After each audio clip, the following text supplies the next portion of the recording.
All right, we're in it. Let me flip this around. Hell yeah, boys! Back here on another Friday night.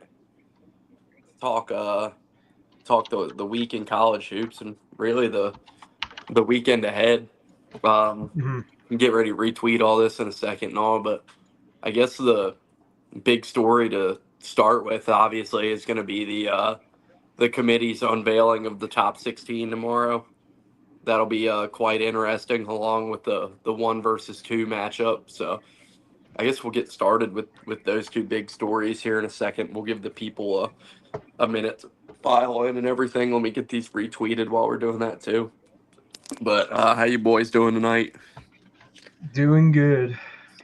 We got Not, Green Bay, Northern Kentucky mhm. on the big screen here. So following that one very closely, seeing if Green Bay gets that first elusive conference win. Hey, Doug said wait till Horizon League play starts. We're in it, pal. It's this they're at home here, so far it's competitive. 4 minutes in, so I feel stand like by most of for the live time updates. they play very competitive. They're scrappy the first 10, 15 minutes of the game usually from what I've seen from them.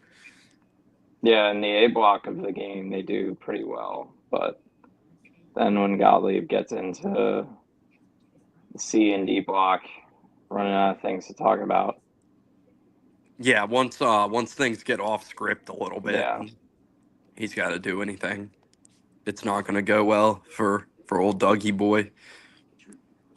Did you guys see the big shocking news of the day that Brad Stevens is not leaving his NBA championship general manager job to go coach Indiana?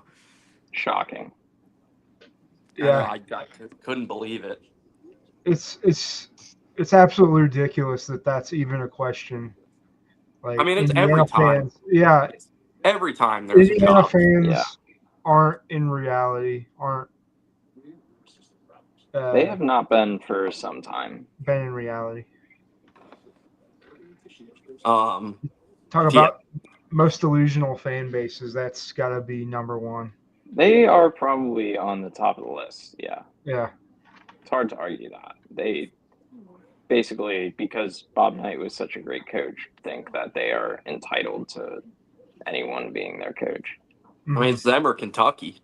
Yeah. Kentucky would probably have to be Kentucky can especially. at least stand on business here and there, though. Like, they do have the pull and money and recruiting gravitas to get guys to go there, I mean and recent results. we saw them go through it last year though, where they went through about 10 just insanely unrealistic names before they landed on Mark Pope. Yeah, So like not surprising there. no, not in But the least. as I mentioned, the big story, or I guess one of the two big stories of tomorrow that we can kind of start with before we get into the games of the week is the committee's unveiling of the top 16 teams. And heard a stat earlier that I believe it was on Eye on College Basketball of this. So since they started doing this show, I wish I wrote down this exact stat, but I believe it's 87% of the teams that will be listed tomorrow. So 87% of the teams 1 through 16 that have been listed whatever year since they started this show have remained in that top 16. So I know people kind of scoff at this a lot and are like, "Oh, whatever." Like, but the teams you're going to hear tomorrow, most of them, like, there's going to be a couple fall off, but most of them are going to remain in that range, especially the Hmm. teams on the 1 and 2 line. Yeah, So it's going to be very interesting. I think consensus seems to agree that Auburn, Alabama, Florida, and Duke are the 4-1 seeds, and then Tennessee, Houston, Texas A&M, and Purdue are the 4-2 seeds. So that 1 through 8, I mean, maybe some switch around the order Hmm. here and there, but it seems to be widely agreed upon that those will be the top 8. in whatever order. Like those will be the 1 seeds and those will be the 2 seeds. And then you get some more discrepancies as you get down to the 3 and 4 line. But yeah, with all that coming tomorrow, just wondering your guys' thoughts, any teams that who you think the stories of that will be, who would be surprisingly left off, possibly who might sneak in there and surprise some people. Just thoughts on that whole unveil we're getting ready to get in general. I think I know Purdue is on the 2 and 3 seed line right now. As a Purdue fan, we're just kind of in that range, depending on how our last several big games in the Big Ten go. But I think Tennessee will be lower than people think. They'll be the first 2 seed. I don't see Tennessee. I think Tennessee will. I think that seems to be, like I said, widely agreed upon. Tennessee will be the first 2 seed in there, so I don't think they'll. I don't see much surprise coming with Tennessee. I think the only surprise would be if they sneak onto the 1 line, which seems like there's a small possibility of, but I don't really know who they jump out of that top 4. So I anticipate Tennessee being that first 2 seed. Yeah, I think the top 8 in whatever order you have is pretty set. After that, pretty curious where they have Arizona, where they have Kentucky, and where they have Michigan. Those are the 2. Like, Michigan's probably going to win the Big Ten regular season, but they're going to be seated behind Purdue probably in all likelihood. I'm curious to see where, having the Big Ten lead right now puts them in terms of seeding. Same thing with Texas Tech, Arizona. Curious where those teams fall. I want to see where the Big 12 gets some of their best teams in. Kansas, if they're going to be on the top 4 line. And then maybe if St. John's can sneak into top 4 seed. Those are the ones that I'm most curious about. I don't think St. John's would be a sneak. I think St. John's is going to be in there on the 4 line. I think it's going to be close for them. I think it's going to be pretty close. Like, it's probably going to be between like them, Michigan State. I wouldn't be surprised if Wisconsin were in there as well. Wisconsin's got a very. I think Wisconsin will be in there. I think Wisconsin will be in there on the 3 line. Like, they have a very underrated, solid resume. They just don't have a road win against tournament level competition right now. So that's kind of what's bogging Wisconsin down. But they've quietly put together a pretty good resume. Memphis is another team. I was curious to see if they can sneak up in there tomorrow, because like they're obviously they're stuck in the American, so not a lot. But they had a good non-conference. They have those 2 quad 3 losses bogging them down. So they're a team I have my eye on that maybe could sneak in there and be like the big surprise, possibly if somebody was to. But yeah, I think those 2 quad 3 losses will keep them off of tomorrow's show. They don't do last 4 in for that, do they? I don't think they do that. No, they just do the top 4. Yeah, they're not doing that. But that would be what I'm most curious about. I just want to make sure North Carolina is comfortably out of the field. Oh, I don't think we'll have any concerns there. I think UNC is. They're one of the first 4 out still. I don't know why they're still considered. According to who? Lenardi?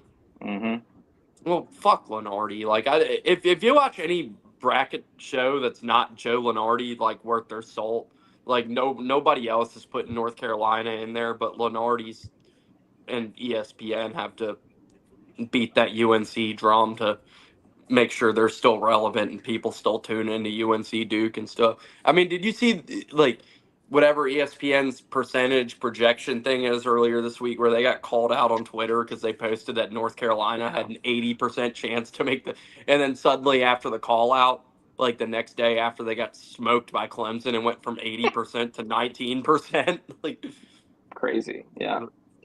Who knew? I don't know. I mean, I said fuck Lenore. He does a good job. Like, but for the most part, sometimes I guess. But obviously, ESPN's probably nudging him with the stick in the gut there to keep UNC in the mix, so the people will have something to click on. But I was watching Field of 68's bracket show earlier, and not one time the entire show did North Carolina come up. Because they shouldn't. There's no reason. Like I think as far as that goes, and like, which we'll have a big game tomorrow between Wake Forest and SMU for the bubble. That is a huge game because Especially SMU has beaten nobody. They have no quad one wins, but with how SMU bad the is bubble the is, second team out, and Wake Forest is Lenardi's third team out. So take that okay, away. so yeah, Field of 68 Wake Forest earlier had they a bad loss the other night. The Field of 68 one earlier. They had Wake as the last in and SMU as the first out. So that game's critical. Yeah, because SMU has beaten nobody. They have 0 quad one wins, but they also have no bad losses. So like they've taken care of business in quad 3 and 4, and like avoided the landmines. So that's like keeping them relevant because the bubble is so bad this year. Like the key is just who can avoid those bad losses the most. And if you're a team like SMU and you have no bad losses, if you can pick up 1 or 2 wins like Wake Forest against Wake Forest tomorrow against tournament level competitions, that could be enough to get them in. Yeah, they definitely need one or both of. They got Wake Forest and they got Clemson still to go, so they need one or both of those just to solidify their spot, and then probably some games in ACC tournament play as well. And Wake still doesn't have the big wins either. They have that Michigan win in the non-conference, but that's now pretty much their non-conference is much better than SMU's for sure. I mean, SMU they played Butler and Mississippi State, but lost both games, and then LSU is their like signature win. Like you're playing the second worst or third worst SEC team. That's probably not going to be enough here to get you over the top. And that was a neutral game. That wasn't like on the road or anything. And then, yeah, Duke just smoked them. So they are going to need to either string together some more impressive wins here or just go on a run in ACC tournament play. So that seems to be their only path forward. But yeah, any more thoughts on that top 16 reveal before we get it tomorrow? I think Michigan will be the team to watch, kind of where they're seated, if they are seated in that top 4, top 16. Same with Wisconsin. Those, I think they could be 3 and 4 seeds potentially in the projected. Yeah, a lot of those Big Ten schools. Yeah. If I had to sit here and guess, I think Wisconsin would land on the 3 line, and I think Michigan will be on the 4 line. Because the only school I'm confident is going to be on the 3 line would be Iowa State, because they're not 2 seed level, but they're also probably not 4 seed level either. So they seem to be the most comfortable on the 3 line. And then I don't know what you do with Kentucky. I mean, they haven't played great of late, but I mean, they have some huge wins to fall back on. Yeah, I think Kentucky still has enough there where they'll remain on the 3 line. I would feel pretty confident putting them there. Michigan State will be one.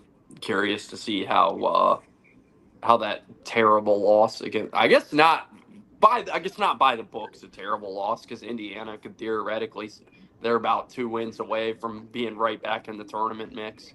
So not as bad a loss on paper as it appears to us, but still a hideous loss for Michigan State to go down to Indiana the other night. Oh yeah, that's not good. Trap game. Yeah, I think they got caught looking ahead to Michigan, to be completely honest. Yeah, that'll be one we have to talk about as we go on here. But I guess I put as the first 2 things in the title. So like next thing to talk about before we get to recapping the games of the week is obviously Auburn, Alabama 1 versus 2 tomorrow. biggest game in SEC history. I mean, first time in SEC history we've had 1 and 2 play each other, so that's insanely huge. Big, like, obviously by far highest ranked matchup in the history of the Auburn Alabama rivalry. So much at stake in that game tomorrow, and I mean, just for bragging rights to have this rivalry in that 1 versus 2 matchup, it's going to be monumental. And yeah, so thoughts on that one going in there? I mean, that's the game of the day. It's going to be a dogfight, if I had to guess, which suits Auburn well. I think Auburn might come out and play great ball. But I think Alabama will be playing great ball too. So it's going to come down to the wire, if I had to guess. Yeah, Bama's on a roll. They've strung together some big wins now. Since that Ole Miss game, they've been pretty good. Really, since that Oregon game, they've been pretty good with the exception of that Ole Miss game. But yeah, this is the one they just have to have. It's going to be if they can dictate the tempo of the game, I think that favors them greatly. Speed up the game, try to make Broome a non-factor as much as they can. Make him go out and guard Grant Nelson. And then, yeah, if they're making shots, that should be a game that goes pretty well for them.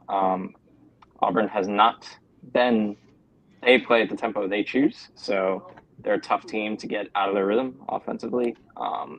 So best part is going to be high scoring. I don't see any way that this game is in the 60s or 70s. Both those teams are going to score a ton of points. So that alone will make – yeah. That's what concerns me here, because I don't like what I've seen from Auburn defensively at all the last couple games. They've seemed to really lapse defensively at times, and obviously if you're doing that against Alabama and giving up the 3-pointers and the way they've been knocking them down the last couple games, yeah, if the effort doesn't improve on defense a lot from what we've seen Auburn the last couple games, like it's not going to favor them at all. Like, they have to get out and defend and run them off the 3-point line and be physical and like play the Auburn defense that we know they can play. And if the effort is as low as it's been the last couple games, there's no way that game favors Auburn, especially on the road, unless Alabama's just missing everything somehow. Like if they just are completely off from 3, then yeah, it doesn't matter. But the way they've been shooting the ball lately, we're gonna have to have a better defensive effort than we had against Florida and we had against Vanderbilt. Yeah, I mean, this is kind of one of those things where I've always thought going into the season, halfway through the season now, I think they're going to split. I think Bama's going to get them tomorrow. Auburn's going to have a big one at home to close the regular season. But yeah, I haven't been particularly encouraged by Auburn's defense. The effort, especially in that Florida game, was pretty shocking. And Bama's a better offense than Florida is right now. So I do, like running them off threes is going to be huge. But also, it's just they have to play just a smarter game. Some of the shots they took last week were not the best. They were trying to chase the game a lot. Can't really do that against Bama. They're not as good of a defensive team, so you just got to constantly chip away at them, see if you can cut into any lead they had. And Bama doesn't really do, like, huge leads. Like, all their games are close. Every game is back and forth, which makes it fun. Besides Texas. Entertaining. Yeah, besides that one there, yeah. But, yeah, I think that's going to be a really fun game. That should be one of the better games of the day, better games of the season. I think Bama wins, close one. But, yeah, I mean, the hope for Auburn is that Auburn had such a big lead in conference play that they kind of took their foot off the gas a little bit. Now, both those teams are 10-1 in conference play. Auburn's holding on to number 1 overall seed, presumably right now. Even if Auburn And loses tomorrow, I think Auburn will still be that number 1 overall seed. Like if the selection committee did their show on Sunday, I don't think the result of the game tomorrow would change that. probably should be. The only thing that they have to consider is that Duke has head-to-head over them. So I could see them trying to like justify that. I wouldn't do it myself, but I would not be shocked if that's the approach they took. So yeah, it's going to be one of those games. I'm sure Bama's going to really zone in on taking Janai out of the game and make somebody else beat him. That's a very hard thing to do. But yeah, we saw last week when Janai's not on his game and even half of the supporting cast is not on. They could be in trouble. Yeah. Yeah, they're gonna have to show up and play their A game. It's just I don't know. I'm not feeling great going into it personally as an Auburn fan. Like I just have a feeling that the way they've been defending, the way Bama's been knocking down every shot, like it's gonna be tough. Like they're gonna need to put together an insane defensive effort, and Bama's either just like I said, run them off the 3-point line, or just like defend so well that those 3-point opportunities aren't there for them. Yeah, I don't know. I don't feel great about it, but we'll see. Yeah, I would feel the same way. I'm thinking Bama wins a close one. Conversation moves to, is Bama better than Auburn? Should they be the number 1 overall seed? That kind of thing. And and Bama's got a really tough stretch here as well. They're already, I would put them on upset alert against Missouri after if they beat Auburn immediately, because they're probably going to have to exhaust a lot of resources to beat them. But yeah, if the game's played at Bama's tempo, at the speed they want to play it at, I would probably favor them to win that one. Yeah. I guess it's a good transition into the week of games because obviously, like, not much to talk about Monday. Clemson blew out UNC. Excuse me. No hangover there for Clemson, and then Houston took care of business against Baylor. Not much to talk about there either. It was close for a while, and then once they switched over, ESPN switched over to the Lakers with or Luka's debut. Houston blew out the game or whatever. Moved it to ESPNU. Yeah. Which is Matt. I guess Matt. Do you want to do your Baylor minute since? Well, most certainly we can do the Baylor minute here. Look, the Bears. I think first of all, just a brutal non-cover by them. Brutal beat there. I had Houston -9.5, or was it -9, -9? I think they won by 11. Yeah. So that was a rough one if you were on Baylor. But I think they did a good job, held their own in the first half. For most of that, they absorbed some big runs, but Houston's a better team, to no one's surprise. But the Bears have a very tough stretch ahead, and then they finish the season with Houston at home. I should not be saying we with Baylor because that's not who I'm in the bag with here. But got Arizona Monday. That's a huge game. Obviously have to beat West Virginia tomorrow at home. Then, it's pretty much smooth sailing until they got Houston at home at the end of the season there. So Baylor probably on the 8-9 line now. Seeing if they can get into the 7 line, maybe. That'll set them up a little easier, you would think, for tournament success going forward. But yeah, it's that one wasn't as ugly as their Texas Tech game. That one was pretty rough. But yeah, Houston's a better team. They defend better, guards are better. Not much else you can really say on that one there. They need their full team, as we've heard. They've only been 7 deep for the entire season here. So yeah, the Bears need a big one tomorrow against West Virginia. Should be a game they win. But we'll see. West Virginia's beaten some decent teams this year somehow, without their best guy. So that should be a game that Baylor wins, you would think. And then Monday against Arizona, that's a big one for them. So there's dust caps our Baylor minute here. And obviously for Houston tomorrow, we have probably the biggest game in the Big 12 this year between Houston and Arizona. That's going to go. We have two huge ones tomorrow that are going to go a long way to determining regular season titles in those specific leagues, obviously with Auburn and Alabama, which we already talked about, and then that Houston-Arizona game.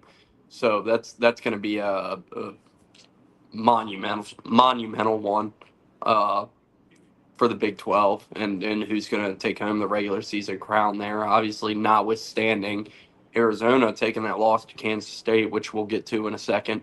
But that's going to be a big game in the Big 12 tomorrow. Yeah, that's going to be a fun one.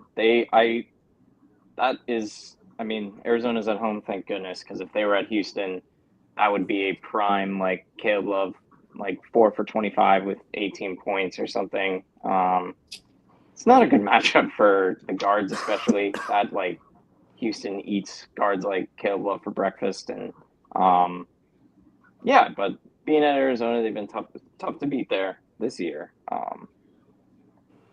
So should be a good game there. I have high expectations. Arizona winning close, so we'll see.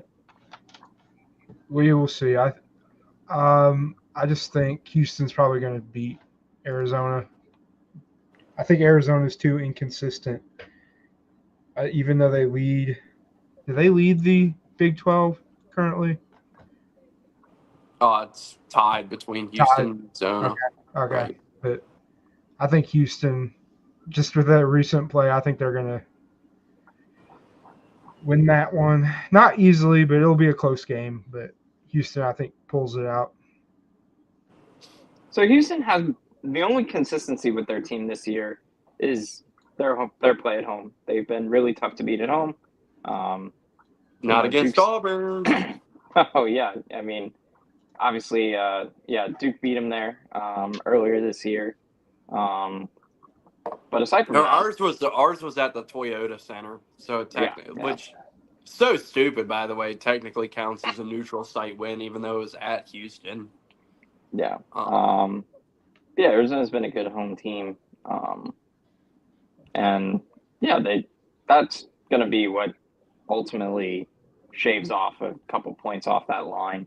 That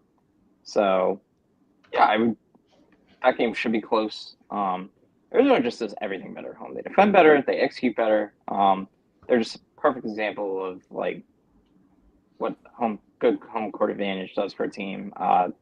Just their game at Texas Tech, they were completely out of sorts. Their game at Kansas State, they were pretty poor.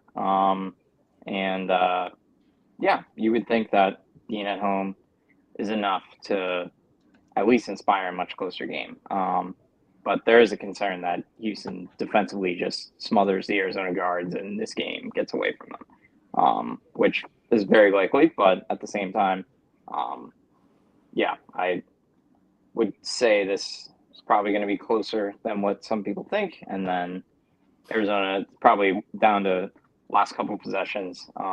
Arizona executes the way they have been, at home recently. Should be in good shape, but we'll see. All right. We'll move on to Tuesday. Tuesday was obviously huge. That's where the majority of the show is going to come from, those games. Just to knock off a couple that we don't really have to dive too much into unless you want to. But top 3 teams in the nation, all 3 out of the SEC, went on the road and got double-digit wins, took care of business. Auburn at Vanderbilt, Florida at Mississippi State, and Alabama at Texas. So those were all three big results there for the SEC and the top teams in the nation. I guess the biggest story out of any of those 3 was Alex Condon going down in literally the opening seconds against Mississippi State. I haven't seen an update about Condon and how long he's going to be out. but that's obvious they were still able to win that night. But if he's out for any extended period of time, that'll be a huge blow for Florida. Bama dominated against Texas. That was never in doubt. Auburn got out to an early lead against Vanderbilt. They made it close for a while, but Auburn was able to take over that one and win it with relative ease. So, yeah, three teams went on the road. Top three took care of business by double digits, and that Condon injury, if there's anything to talk about out of those three games, that's probably the biggest story. I'd say, that obviously hurts Florida quite a bit.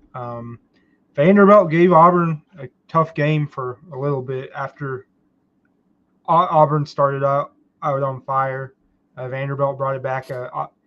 Being on the road, you knew that lead wouldn't last. I heard a coach interview earlier this week, or someone tweeted, "You got to win by 20 points to win by 10 on the road. Play like you're leading or ahead by 20." I think Alabama showed how dominant their offense is, and they're ready. They're ready for Auburn tomorrow. They scored 103 on a Texas team that has pretty tough defense. So, not much else to say about those three other than that. Yeah, certainly no looking ahead from Bama and Auburn, especially Bama just obliterated Texas. And I will say that Auburn-Vanderbilt broadcast really wanted me to believe that game was much closer than what I was watching. Oh, my God. But, that was – I would say there were some moments where it was close. It was competitive, but it was not in doubt. Who was ever going to win that game? I thought. Vanderbilt's been a tough place for some of these teams to play. So that was encouraging. For Florida, thankfully, with them getting South Carolina tomorrow, they shouldn't have to. They can get Elijah Martin more rest, and then I haven't seen much of an update on Condon, but hopefully that injury is not going to keep him out for a while. But Florida played an awesome second half. They just took it to Mississippi State in the second half of that game. When their offense is going, they're fun to watch there. So they played really well. Who's our buddy? Our buddy on ESPN that pointed out that the SEC is 500. Ravage. Ravage. Yeah, he pointed out that the SEC is 500 in SEC. He was a great sport about it on X after. I didn't see his response, but yeah. What did he say? He just acknowledged it and was just like, "Yep, that one's on me." Like, I'll definitely be better next time. And he was a pretty good sport about it. He didn't try and defend it or anything. Yeah, you mentioned, by the way, they put the Auburn Vanderbilt score up, and they said Auburn barely held on against Vandy, won by 12, but barely held on. So that was interesting. And then bringing up Alabama, the number one team in the nation, depending on what poll you look at. Like, when have we ever talked about when has the coaches poll ever been a relevant discussion where people are like, did you see the coaches poll this week? Or now we're just going to act like the coaches poll matters because it's Alabama, so we need to gas them up. That was ridiculous. But the other results from Tuesday, that was a good day of basketball, but Dan Hurley getting his first win at Creighton. First time he's won there, I think. And then, Lane McNeely, strong 38 and 10. Great second half for UConn. Good to see him. McNeely was out of his mind he was on fire. in that game. Yeah. You were complaining about Creighton not getting called for fouls, but they don't foul, and they don't. That's something that's in their nature. They don't do it. They don't foul, but that this is a clear example of that backfiring. Where Yeah, maybe they if you needed put a little bit 5 more straight defensive fouls or pressure whatever on, it was. Yeah. yeah, like if you put a little bit more defensive pressure on McNeely, like you're gonna force him into more tough shots, and like yeah, you might foul him some, but you're at least gonna like. And when your whole thing is we don't foul, so you're giving him so much space on defense and giving him easy looks. Like sometimes you're just gonna get completely burnt by that strategy. So like yeah, you're mad about the lack of foul calls, but I think Creighton playing that defense where they're just like, we're not going to foul at all is what allowed McNeely to score 38 points in this game. And like that Yeah, he got strategy is free a few great. times, and they ran everything through him and Alex Caravan down the stretch. McNeely was the offense, and then Caravan, who shot horribly, he did a really good job defending Ryan Kalkbrenner because the UConn bigs were in foul trouble for most of the entire second half. So Caravan did a really good job on Kalkbrenner. But that was a gutsy win for them. That was a big one that they needed. So hopefully Lane McNeely can continue that form for UConn going forward. And then the other one that I'm just like, Arizona, we were doing so well. And then I don't know if this says more about them or the current state of Kansas State's program here, where they started to where they are now. Pretty impressive. They've gotten themselves to 7-6 in conference play. They are going to need to do a lot more to, get in that large berth. They're creeping up there though. Like they're getting close. Yeah, that was another huge win for Kansas State to protect the home court. 100%. Kansas State 3.5 was a easy bet there. That were Yeah, close. Arizona was competitive, but Shout out. was just kind of killer there. But yeah, I think Kansas State is in the next 4-out territory per Joe Lunardi. So they're getting closer. They're going to need to get a couple. They're just going to need to win the games they should win. That was the biggest issue with them during the season. They dropped some games that they really should not have. Now, especially at the current form they're playing. Doug McDaniel has been out of his mind. Like and he's been this version of Kansas State is an NCAA tournament team. So, hopefully they kind of string together more wins, see if they can get themselves into that first 4-out, last 4 in territory, see where they go from there.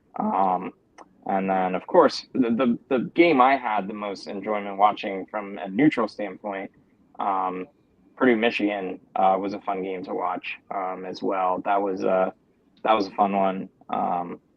Braden Smith nearly beat Michigan on his own there in the second half after Trey Kaufman fouled out. But that was crazy. I know Braden Smith had a great first half, and then he just went cold in the second half.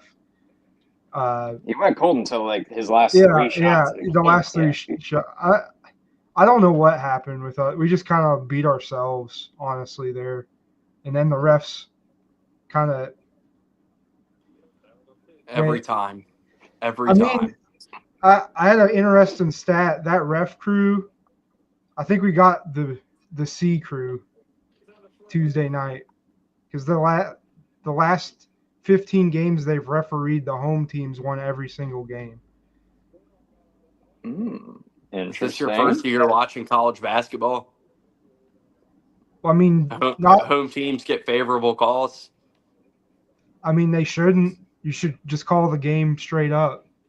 But, I mean, yes, obviously we all agree with that. But I mean, it's just like that's just going to happen as far as the sport. They didn't put effort. That crew just wasn't a good ref crew, in my opinion. But I mean, Purdue was up 10.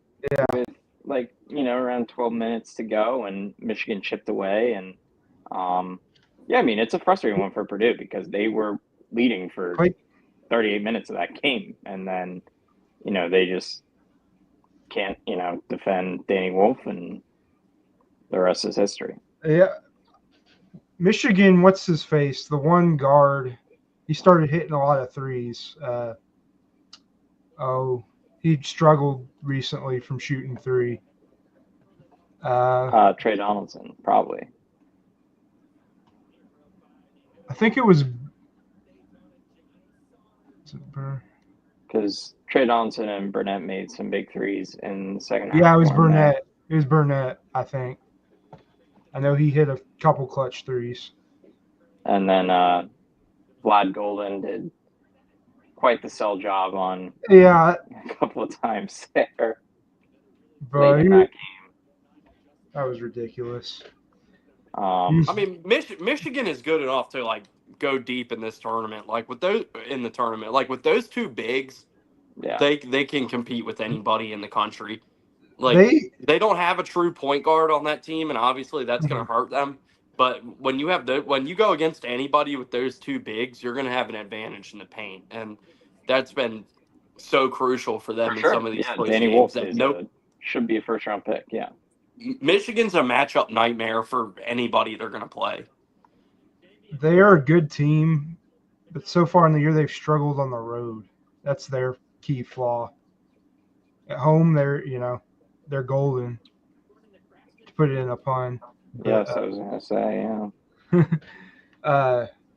But yeah, I mean they'll definitely be a contender down the stretch. But after that big win, they have to win. They go play their rival on Sunday, Ohio State. But that was a good game all around. Good game to Michigan. Do you think Michigan basketball gets up for Ohio State more or Michigan State more? Michigan basketball? Yeah. Oh, Michigan State. Probably. Oh, Doug's down 11.5 now. Oh, no. Green Bay is rolling out a cheerleading mat for what seems to be a halftime show. And of course, ESPN Plus just doesn't have much of a halftime thing, so I guess this is just going to be on my screen the rest of halftime. So we talked about Kansas State. Obviously, they've been on a roll now with the 4 wins in a row, and 3 of them being Iowa State, Kansas, Arizona. Now it gets a little tougher though because they do the Utah trip now. So if they can make it through that Utah trip, and yeah, I mean obviously you want to win both of those. Tough at home for them tomorrow. Obviously, you want to win both of those, but if you at least get out of that Utah swing with a split, then Kansas State should be in good shape. But they can't afford to stumble much here, and that Utah trip is prime territory to lose 2 games and like knock yourself out of like all the momentum you've just gained. That's going to be a tough swing for them. But if they can make it through that swing, they got a very favorable path down because they got those 2, and it's Arizona State at home, at UCF at the bounce house, which could get hairy, but that's Colorado, who can't beat anybody. At Cincinnati should be a tough one, but I think Kansas State's a better team there, and then they finish at home versus Iowa State. So I think that if Kansas State is going to make this run and recover and get into the tournament mix, they got to get through this Utah swing clean. At least you can't drop both of those. Worst case scenario, you lose this one to BYU and you go and beat Utah because the BYU one's not as bad a loss as Utah would be. Sure. But it's going to be a tough swing for Kansas State, but they have a real chance to make one of the more impressive bounce back tournament runs appearances we've seen in a while. Yeah, 100%. That would kind of save the Jerome Tang aura here that he had when he first took that job. Kind of wore off last year, and at the beginning of this year was not looking good either. But now they've kind of at least found an identity, and they're playing good basketball now. I mean, they lost 9 in a row at one point this year, or 9 of 10. Yeah, it was not looking good. I mean, they were pretty poor. LSU beat them for 1, which is kind of an inexcusable loss. I know Drake beat them. That was a game that I think Drake had won in overtime. So I'm sure Drake is cheering for them to win the rest of their games. Liberty beat them. Wichita State beat them. I'm pretty sure Wichita State smoked them also. Yeah, they opened up Big 12 play, I think, like 1-6. And they haven't lost since now. So, yeah, clearly they figured something out after going on the road. Baylor was the most recent team to beat them. And yeah, now they are, 3 big wins, Iowa State, Kansas, Arizona now. So they just really need to do better winning the games they should win. As you said, they had the Utah trip. They got Arizona State coming to the Octagon. They got, as you said, like these games that they just should win. Games that they didn't win at the beginning of the season, they just have to be able to win some of those games now. And I still think I would put Kansas State, like the way they're playing, on serious bid stealer watch.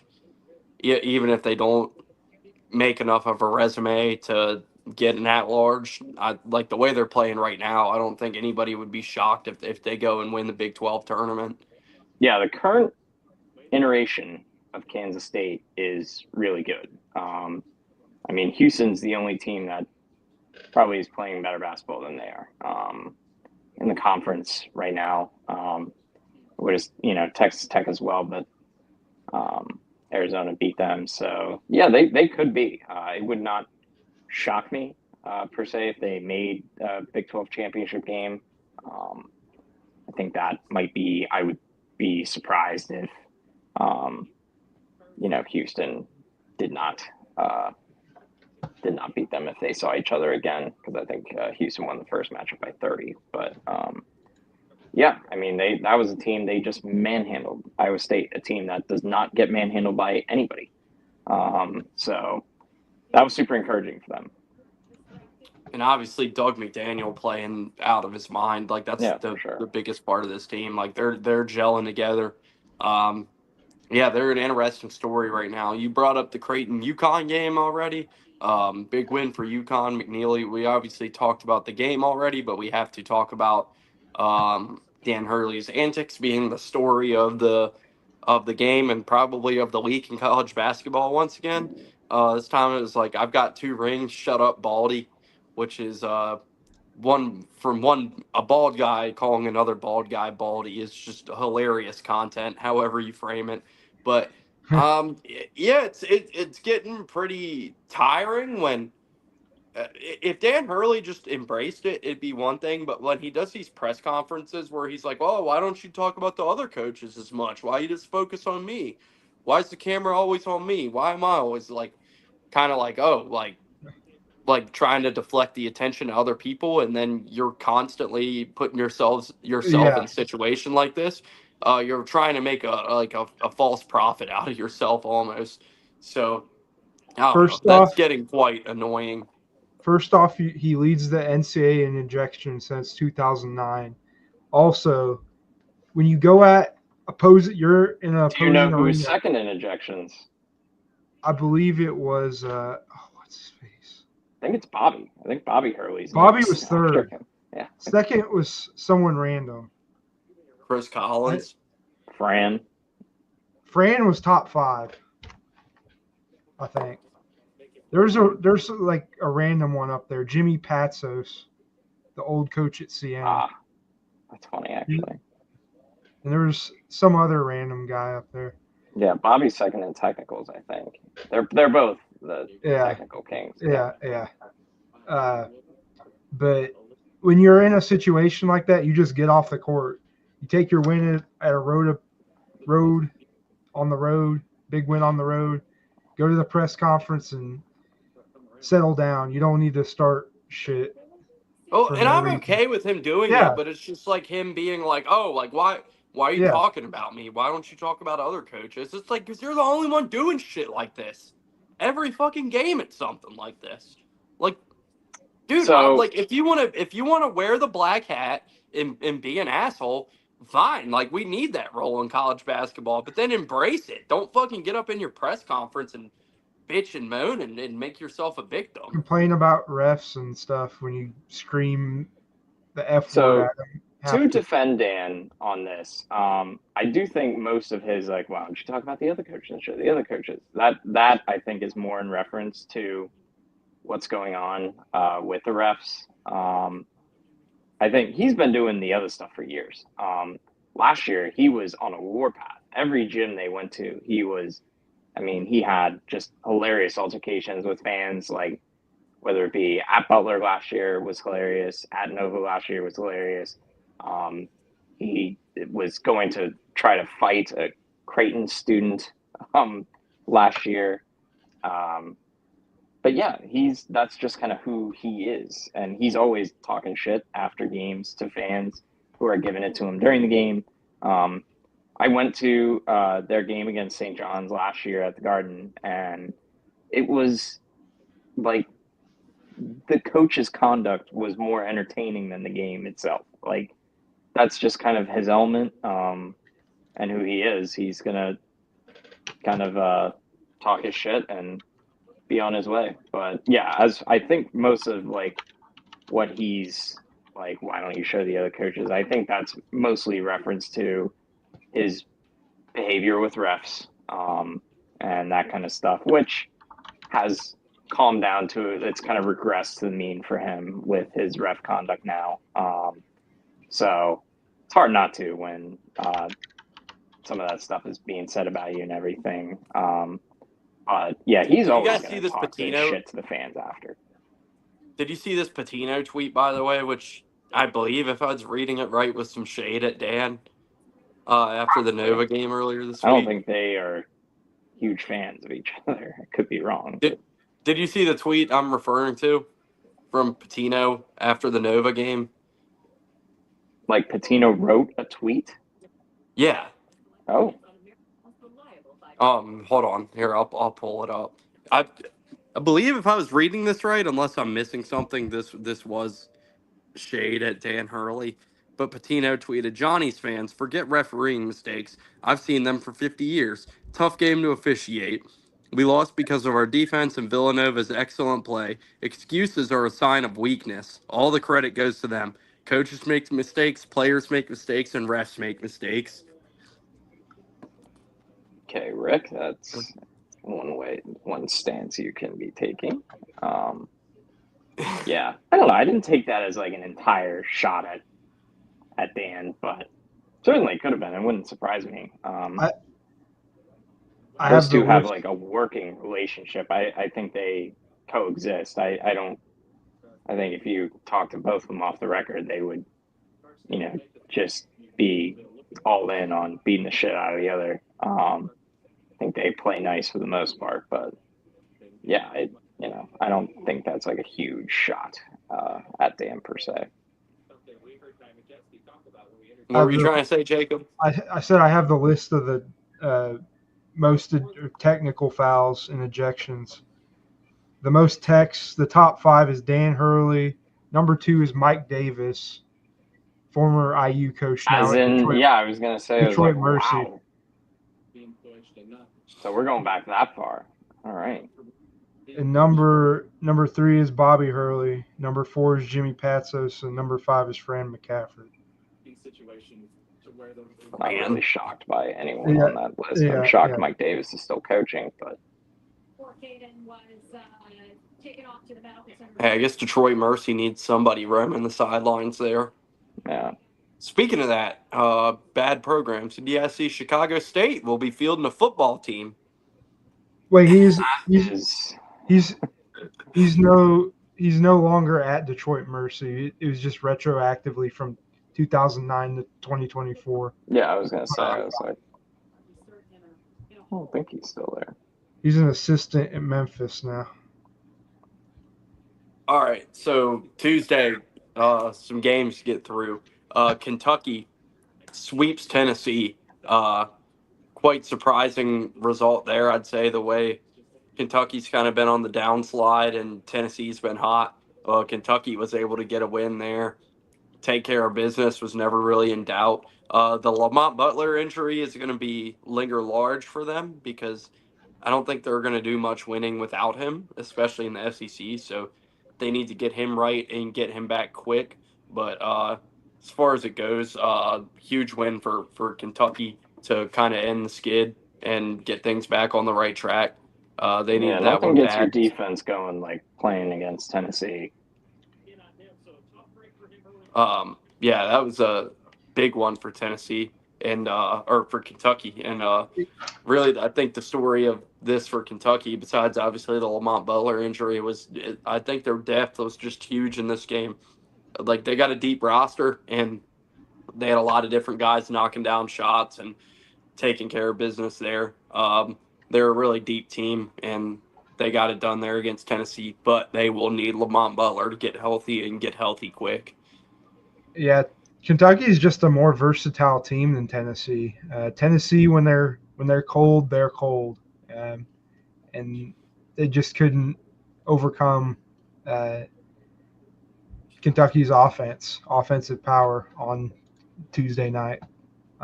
So that was a big sweep for Kentucky, big for what's just a big for their season, big for their seed in the NCAA tournament.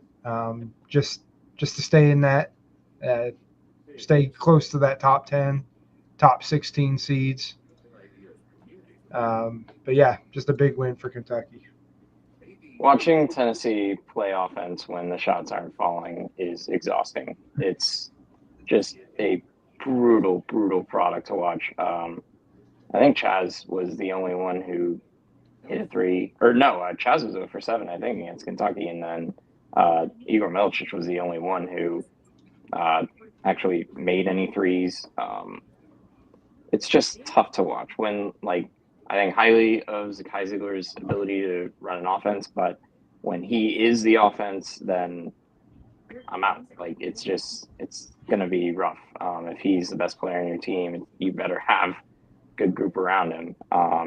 They just really struggle generating offense against a team that really does not guard either in Kentucky. The depth was huge for them. They went 10 deep in this game. Kobe Brea, who they got from Dayton last year, he was between Kentucky and UConn, and ultimately UConn got Aiden Mahaney and Kentucky got Kobe Brea. He's had a relatively up and down year, but he had a really good game. That was probably his best game of the season against Tennessee.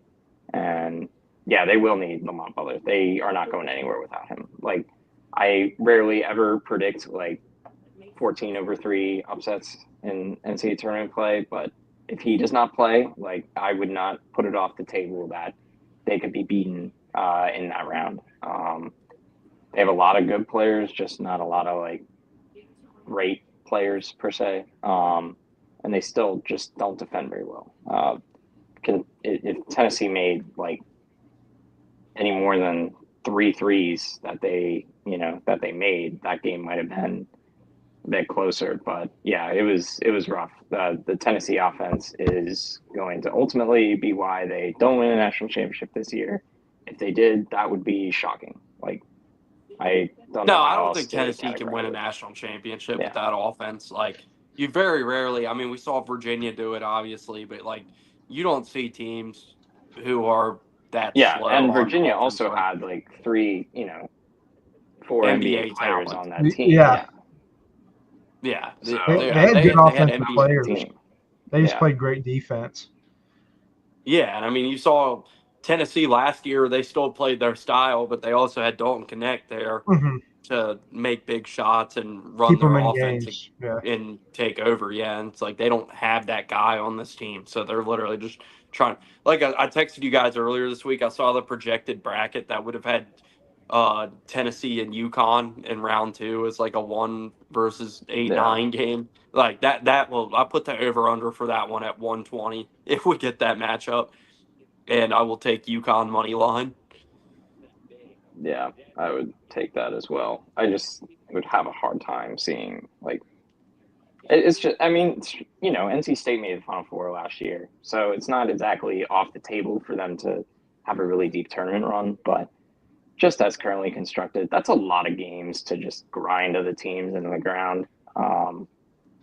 So we'll see. It's going to be a matchup kind of base thing for them, who they get. But yeah, right now, that Kentucky game, you're only scoring 64 against that team. That is not the best sign for sure. So Well, speaking of good teams that can't score, I think we got a good transition here because Michigan State dropped the game at the Breslin Center to Indiana. Umar Ballo played one of his better games of the year.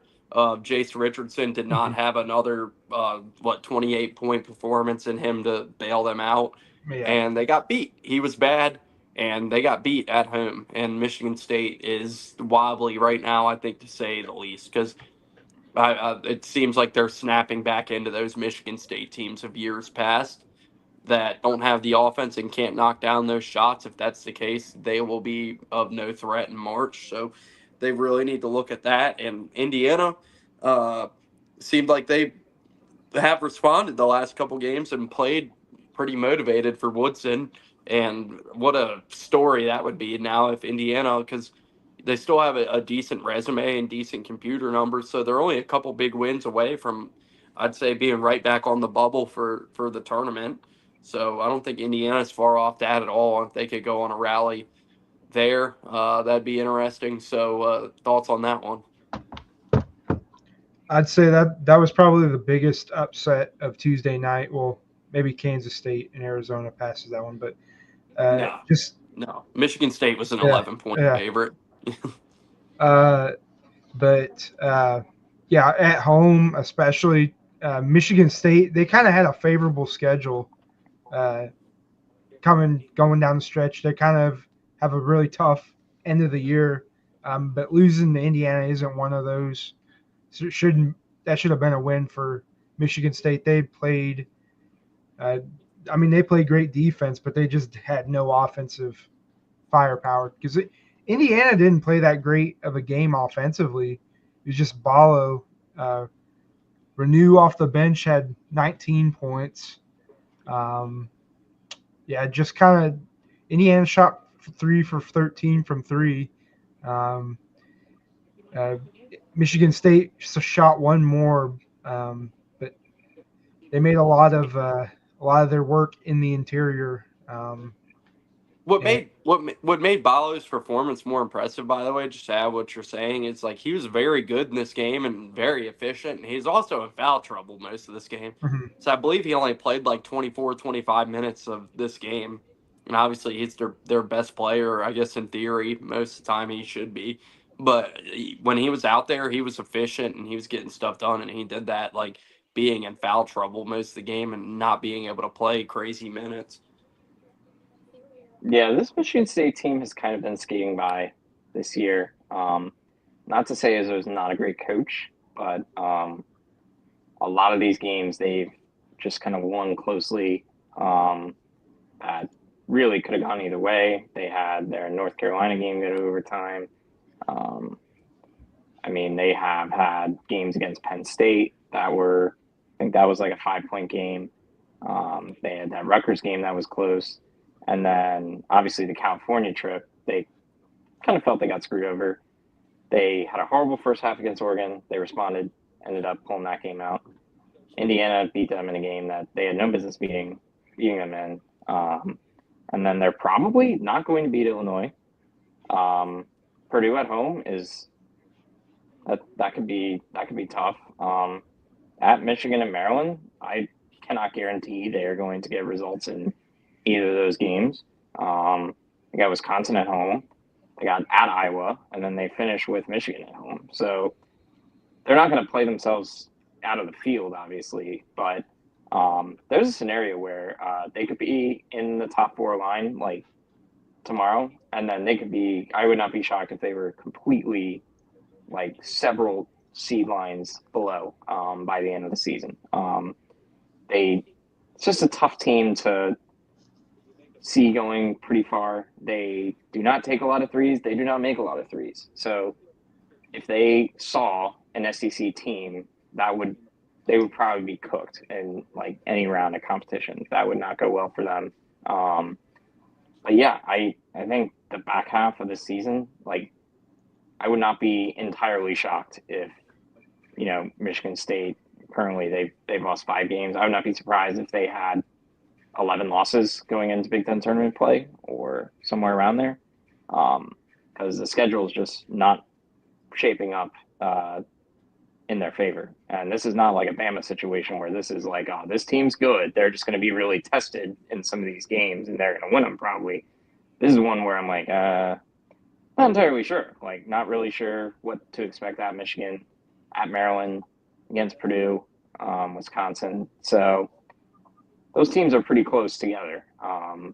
So I would not be surprised if Michigan State was one of those teams we're talking about. It's like, wow, they went from a 4 to an 8 seed in 3 weeks' time. So. Oh, you watching the race, Jacob? We got the Tony Breidinger crash count. Yeah, I just saw it. I think that number's gonna rise. Sorry, Matt. But Beautiful truck, though. I had to give that a mention. Love the Raising Cane's truck.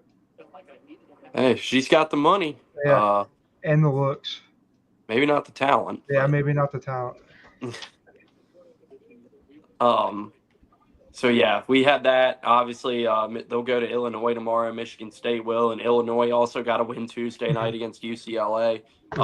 They got 53 points in the second half to UCLA. Look at that box score. Did not know UCLA had that kind of offensive firepower in them, but Illinois was able to hang on and get the win nevertheless. Cronin gets them to respond, man. They are playing right now as we speak against Indiana. So that's the big college basketball game of the night. What's that looking like? I don't have it up on TV right now. It's 10-9 right now. I have the score.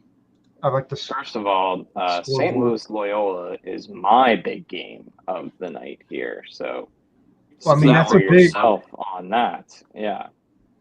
What's the score? I don't have any of these games up. Keep me posted. St. Louis is up 40-42. I have that up on the screen also. Is that at Loyola or? That's at Loyola. Yeah. Okay, because they don't lose at home and they don't win on the road. They're a pretty easy team to predict usually. Yeah. But yeah, that game had just started on Fox. UCLA, Indiana. Yeah, Indiana. Like I said, we were talking about Indiana a little bit. Like they have every opening. Like built a pretty good resume. Like in the non-con, so they'll have opportunities to get back in the tournament mix. Like I said, they're probably a win or two away from being right back on the bubble, which would be quite the story if they now rally after Woodson's already been publicly announced he's out of a job. We could have another. I would be surprised Long if they Beach got State in still, but yeah, they could be a Long Beach State of this year. Hey, there's a massive mid-major upset going on right now. What, Green Bay winning? Brown over Princeton not winning by 20 points. Interesting. A little bit of Ivy League news. But yeah, anyway, so Tuesday, Illinois got the win over UCLA. We've been on Tuesday for a long time. Let's put a bow on this. Yeah. That was something. SMU got a win over Pitt. Pitt, glad we won't have to see them in March because they are awful. Texas A&M got a home win against Georgia. They played terrible. Of note, because they played terrible in the first half, and Georgia was up double digits at halftime.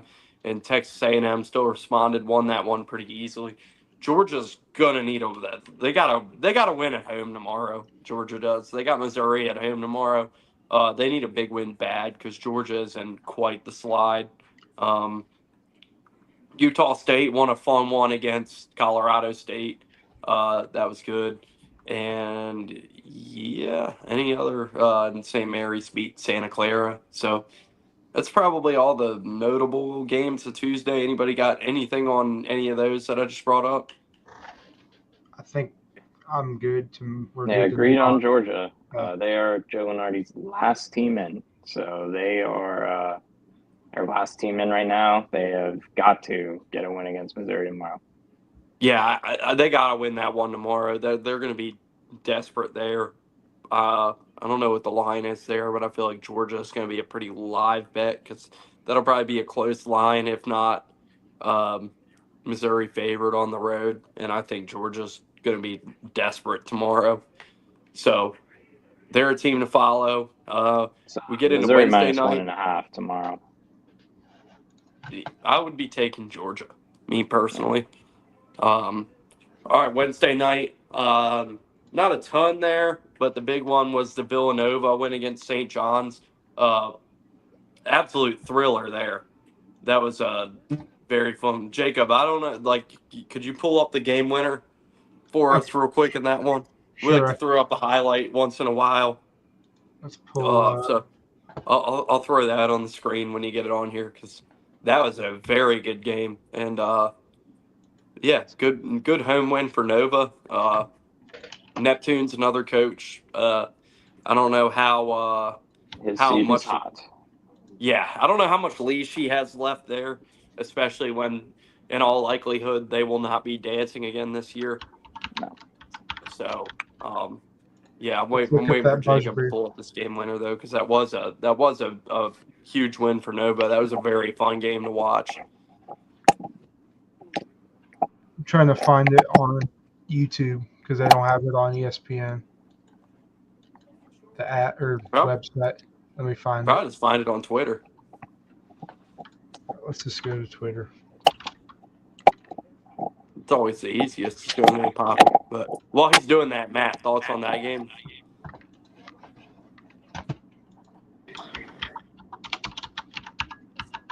Really, Matt? Hello, I don't. can you hear me? Yeah, I'm sorry, I was very locked in. Doug was he's really pumping up the crowd right now after a big and one. I was just asking thoughts on Nova St. John's. That was fun to watch. I had Nova, Great admittedly, game. before that game. I'm not a Kyle Neptune fan. And Nova always kind of tends to pull one of those out against they're not a bad team. They're a talented team. I just think they're poorly run and poorly coached. I don't know if the plan was for them to play the opposite of how Jay Wright played when he was the coach, but they're doing that. And, St. John's was due for one of those. So, yeah, not entirely surprising. Game of the day was definitely Texas Tech, Arizona State. That was double overtime. JT That was a Topic good one. 41-15 in that one. So, yeah, that was a big-time win at home for Texas Tech. Very fun game. Yeah. No defense. Yeah, unfortunately, they stuck it on CBS Sports Network where, nobody has access to it. So that's always fun because anytime a game's on CBS Sports Network, I'm like, if I can find some sort of bootleg stream and get lucky, I'll watch it. Otherwise, I will not be tuned in. It is the most impossible to find network for some reason. So I'm very sick of important games just being on networks that don't exist. I have the game winner pulled up. The Villanova Yeah, St. John's. Let me pop that on here real quick. Okay. Here we go.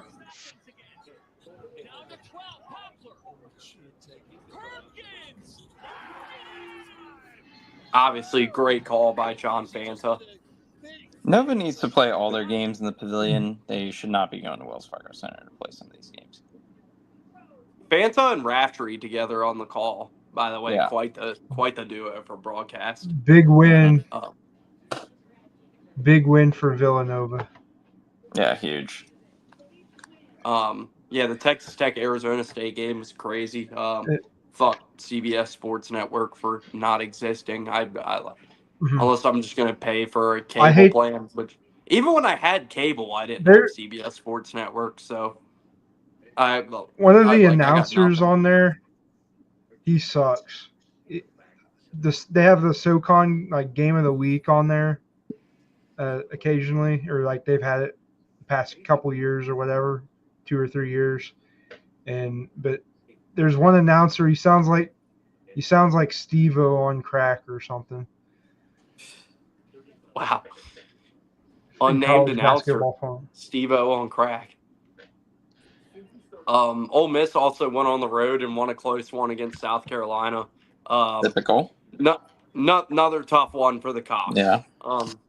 Don't know if the win's going to come for the Cox this year. They're running out of conference is too good. Yeah.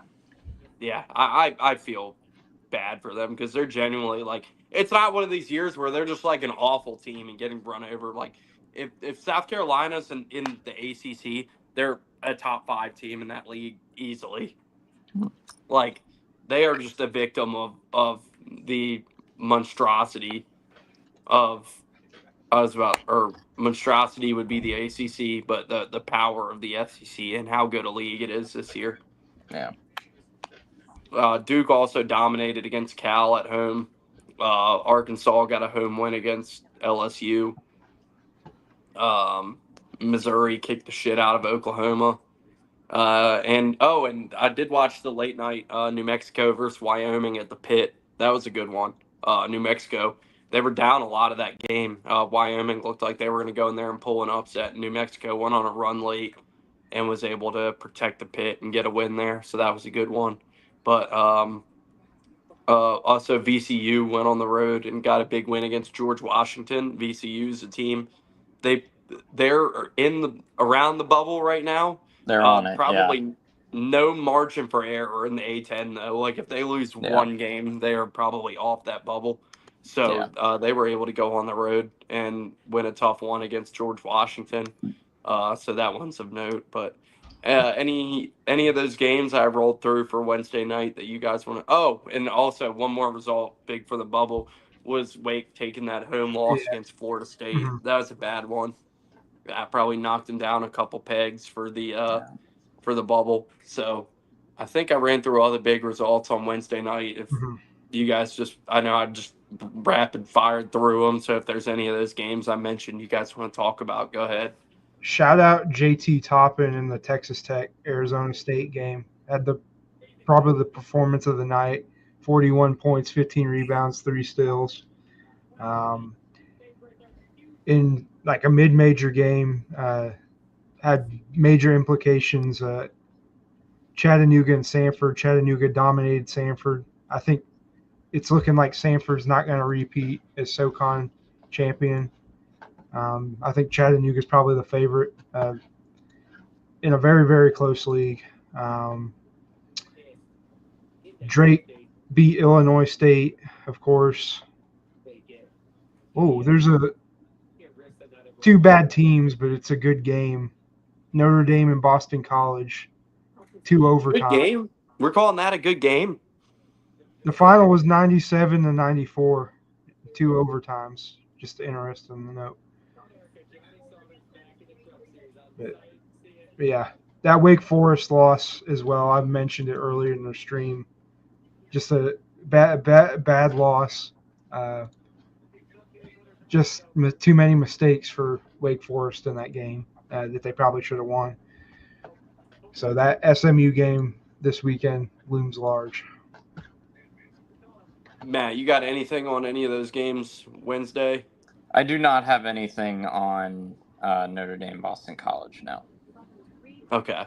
All right, we'll move on to Thursday where there wasn't much. I guess Maryland winning at Nebraska was Shocking the biggest line. one of that night. Road dog, Maryland. That was easy money. Yeah, I mean, well, Pinnacle Bank is a serious home court advantage, so they're usually a pretty solid bet there, but not this time. Yeah. Yeah, there was really I know Jacob mentioned the UC San Diego and Cal Bakersfield game last night. UC San Diego's got a legit at-large resume, but like we said with VCU. West. Yep. Yeah, like we said with VCU, like they got an at-large resume as of now, but in that league, there's like no margin for error. Yeah. Like you got to win everywhere. Mm-hmm. I think VCU and UC San Diego are both in that same boat right now, where they have absolutely no margin for error. I can pull up the game winner for the UC Irvine UC Santa Barbara game. Let me pull it up. Okay, I did not see that one. Let's see it. Well, that game was defensive gridlock until the last couple of possessions. Gonzaga was also able to take care of the Dons at home, so the Dons, another mid-major there and at-large contention, but they're not going to have many chances to get big wins, and that was one of them last night, and they were not able to get it done.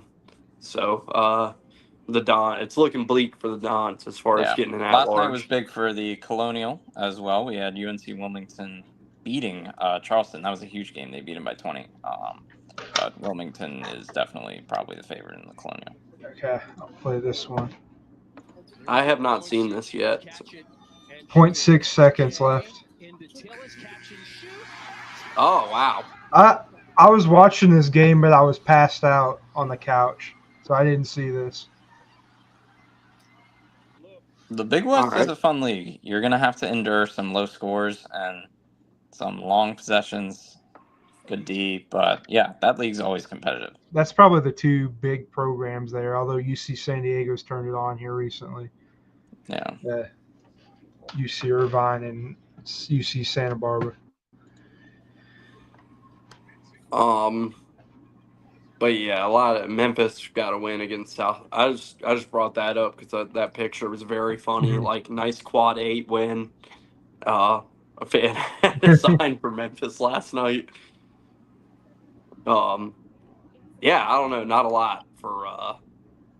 I think a lot of the conferences didn't really schedule anything big last night or tonight because they didn't want any big results before the committee does their top 16 on Saturday.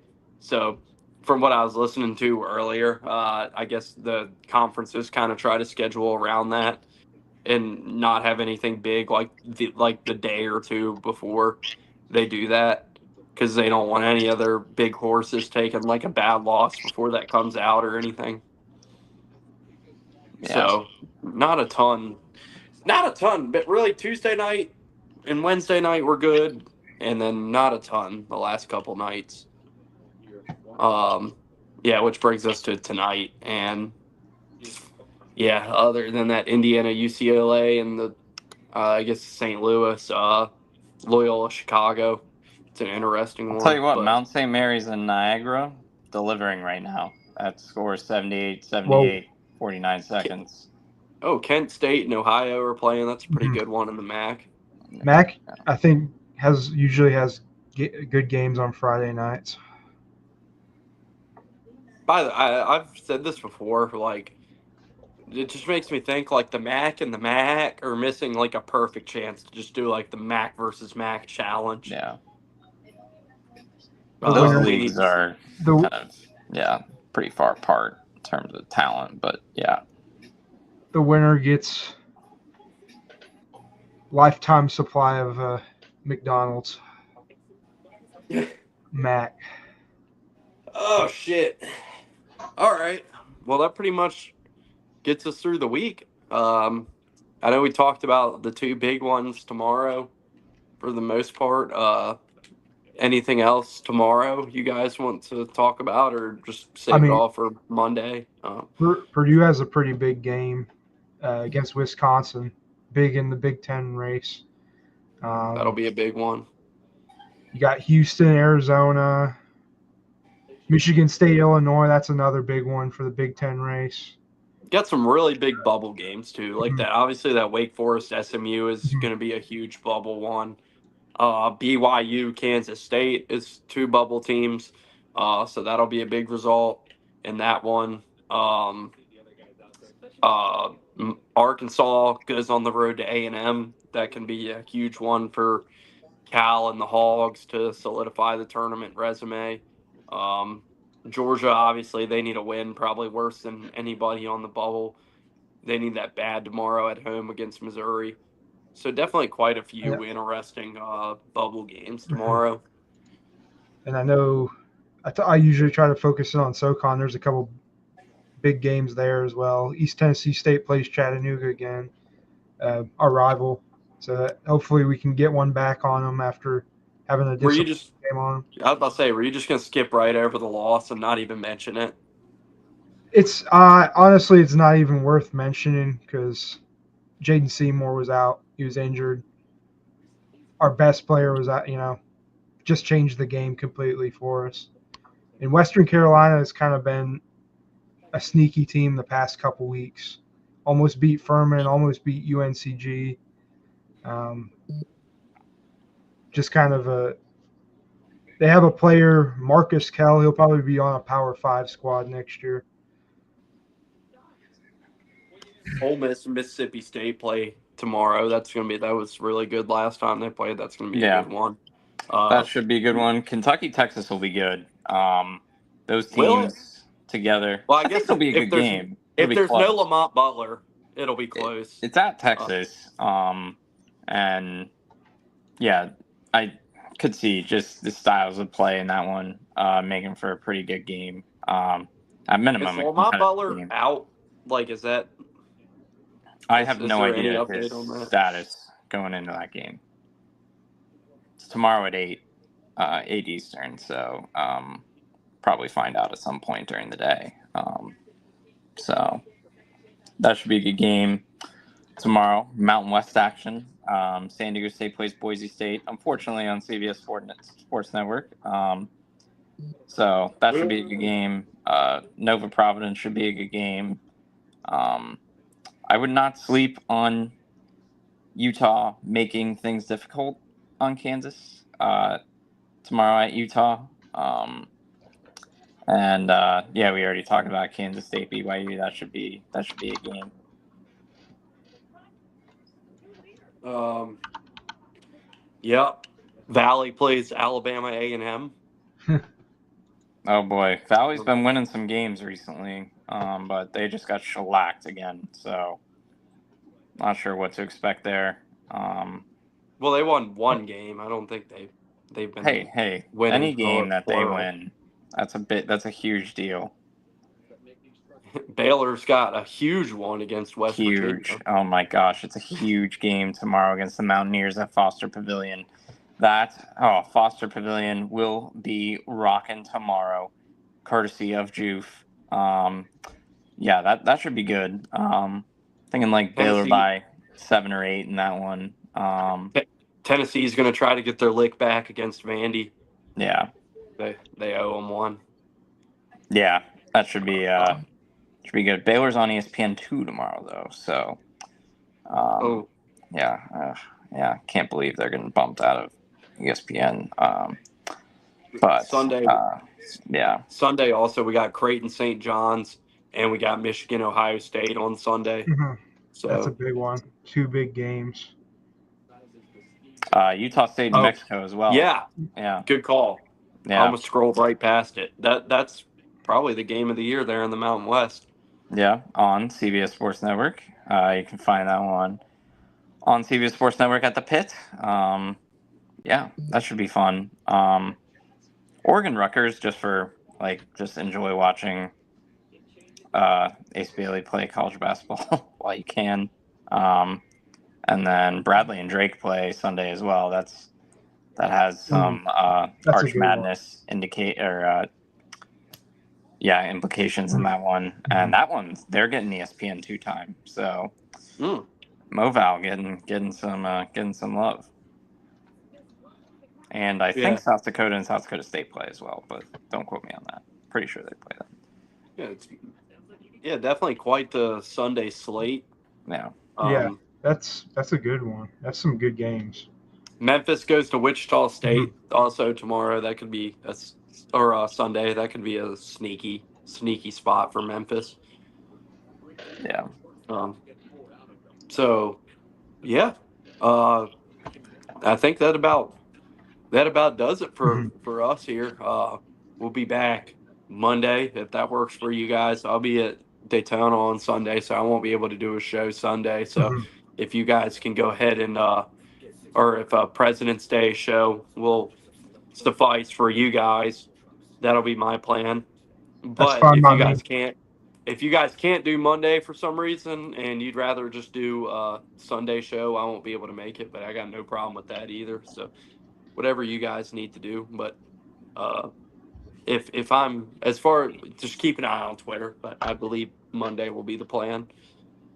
Monday's fine by me, because I'm off work, so as well. Matt with the thumbs up. All right. Well, enjoy the weekend. We'll be back to talk about all the big ones. One of the biggest weekends of the year, if not the biggest. So we will have certainly plenty to talk about Monday. So until then, subscribe, Sectator Media YouTube, drop it a like, give us a share, follow One Shining Recap and Sectator Media on Twitter, please. yeah, we'll continue to grow, and we got some exciting stuff coming next Friday. Talk about that more Monday to kind of lead into Friday, but excited for that one. So stay tuned. Until then, we'll be back. Have a good night.